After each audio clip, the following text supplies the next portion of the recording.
This is a follow-up to the Create Borders video. So if you want to learn how to create basic borders, please watch that one first. And then in this one, we will cover some more of the options in the border editor. So first I have my field room here. I'll go ahead and place the border material in that room and click on the border edit button. So the create shape from box has several options. The field shape inside option, that will create a border of whatever width you specify on the inside of that shape. The field shape outside will create a border of that width outside. So let's look at that one. I'll enter 2 feet and say OK, and that will just create a 2-foot border on the outside of the space that I've drawn. Now let's add an inset, and we'll kind of make it off center here and place material in that inset. And now I'm going to go to my border edit button and say insert edges. So that is going to create a border out of this LVT material around the insert that I've drawn. I don't have to do this in order to subtract the LVT material from under the carpet. Calibos will do that automatically. So if you have an insert and you turn off seams and you turn off color, you can see the LVT is not actually being placed under that insert. That's the way Calibos works. So you don't need to create a border to subtract it, but you can use the border tool to change pile directions in the room, so it'll kind of cut it into sections. So let's go ahead and look at that. I'll go back into my border edit, and it doesn't matter what you enter here. You just want to say insert edges. And so that will create a separate piece around my inset for each. So then I can kind of mess with these material directions and get something out of that. So that is what the insert edges is for.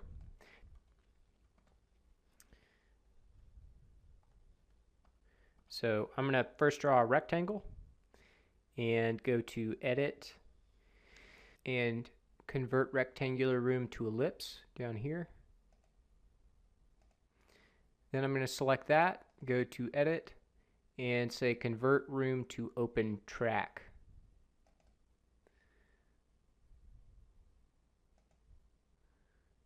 And it's going to ask me if I want all the LVT rooms to be an open track. I'm going to say no. And it will convert this to an open track. So then to get my material for this, and now I will go to my border tool, select mitered corners and open track, and say OK. And it will create sections on that track for your material. And then we've got a missing section here, so we'll just draw that in manually.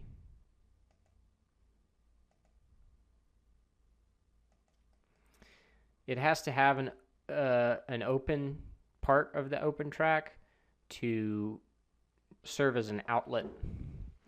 Otherwise, that would be a closed room. So this is just for tracks, like running tracks and things like that. Some other options in the border creator. Let's just draw a fresh room.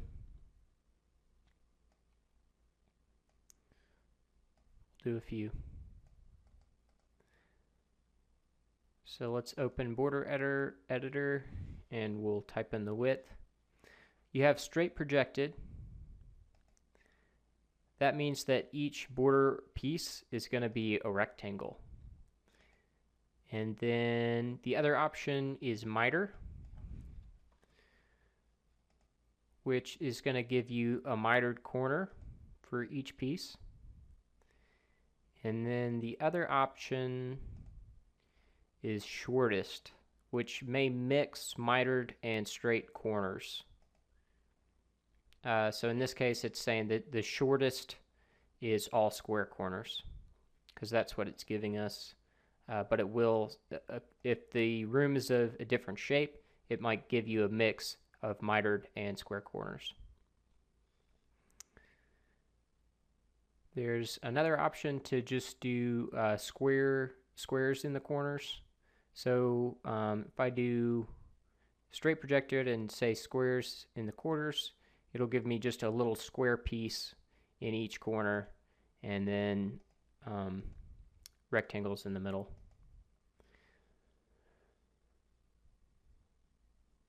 Okay, so I think that covers all of the other options in the border tool. There's also the old border system where you can, insert multiple borders.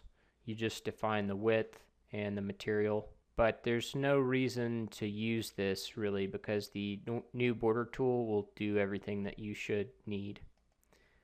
Okay, so that's it for Borders Part 2. If you have any questions, please leave them in the comments.